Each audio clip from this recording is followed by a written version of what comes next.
If you are unsure about whether or not you should go to a food bank, I have some tips for you to help you through the process in case you're nervous, embarrassed, or just don't know what to expect.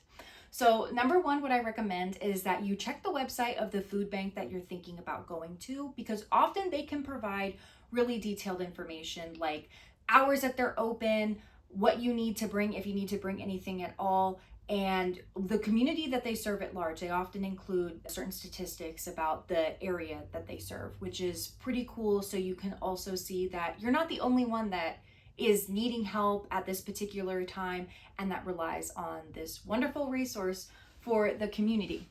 So for instance, my experience with my local food bank is a typical grocery shop style. So it's not a pre-filled box. And they're only open during the work week. So I just recommend you look up their hours because they might not be a typical 8 to 5 business hour situation. The other tip that I recommend is that you bring an ID and some sort of utility bill with your address on it. Now, in most cases, they just ask this as more of a suggestion. It's not a requirement to getting food. It's just to help them better understand the community that they're serving. And finally, if you are not traveling by car, or if you're just unsure of whether or not you should bring your own bags, I recommend you bring your own bags. If you're getting there through other means of transportation besides driving yourself, like taking a bus or a ride share or carpooling with people, I recommend that you bring your own bags because my food bank gave me boxes, which is great because I have my own car. But if you were walking onto a bus, that might not work out for you with the amount of volume that maybe you need to carry. I'm gonna kind of talk through my process at my food bank to demystify how it works in case that you're nervous, because I was also a bit confused walking in for the first time and I had no idea what to expect. So how mine works is you take a number like a deli and you go and you sit down, you wait for your number to be called. Once your number is called, you meet with one of the desk workers and they verify how many people are in your family and the ages of everybody. So I had to write down my name, my husband's and my son's name, and our birthdays. And once they have that information, they can pass that along to the volunteer when they call you up to shop. Because my food bank is very small, they limit the amount of people that are shopping at one time to prevent it from getting clogged.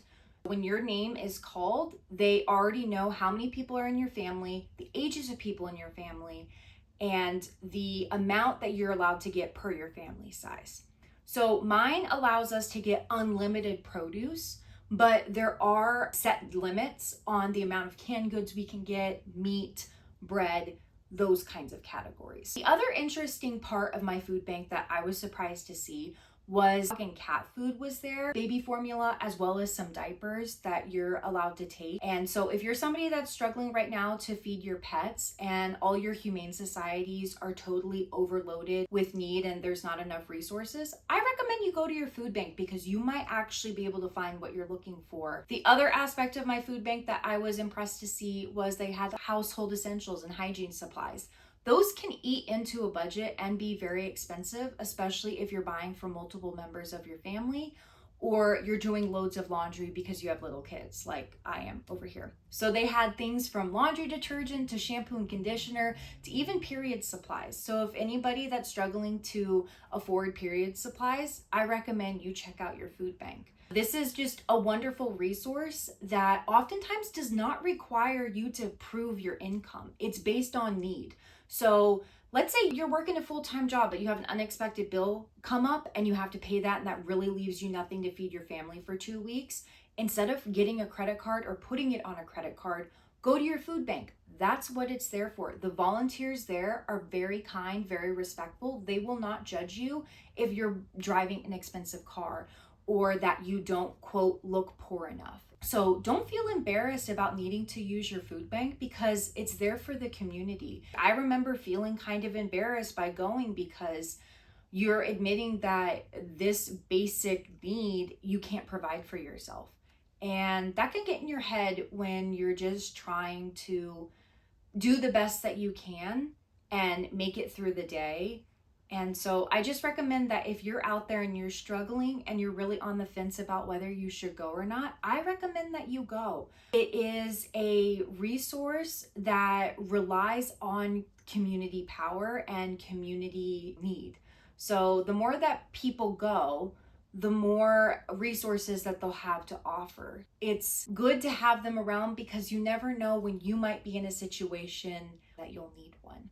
And if you're unsure about where your local food bank or food pantry is, I'm going to provide a link in the description from Feeding America that you can type in your zip code and hopefully find a food bank near you, as well as provide some other resources since I know summer is upon us for many different parts of the country, that if you're needing to feed your kids over the summer, that there's also programs for breakfast and lunch. Hope that you appreciated this video and that you found it helpful.